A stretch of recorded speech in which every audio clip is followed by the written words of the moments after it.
Good morning mga palanggalia vlogs, pabonus today May 14. So guide na to karon nga adlaw is 0 si 3. Pwede na 0, pwede na ay 3, pwede ninyo ubanon kay usahay mag-uban na sila no. So ikapila naman ni kuan si kuan oy 3 03. Balik nung siguro niya balik na po ng 03. 38 na po no 38. Magkuha sila magito na po sila.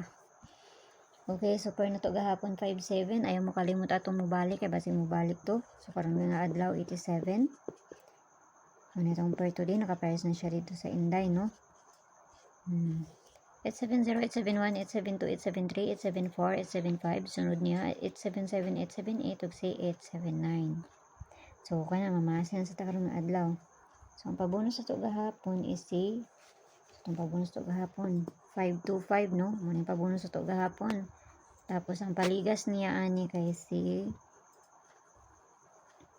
602 or si 902 ang paligas ani niya. Kana man yung paligas niya gahapon. So dinata sa pabonus kay para dire ata mahuman.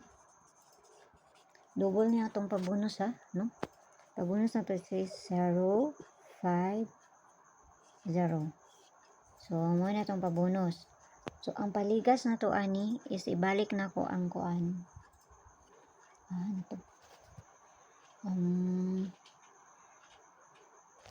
Ibalik na ko si 027. Balik na ko ni kay balik-balik man pud lang ko anon so balik ko na nung pud nako. Okay, so mo ni ako ang paligas ha. So kana lang ginagmay lang ayaw mo pagpalabi no. Kanara kay mo rin na diri sa kuha. So may bahala na plus minus sa mo sa ikakuan ninyo ana. So mayong buntag sa inyo ha og kana lang. Ta nagmusubay na kay para makakuha na pud ta. Bye bye.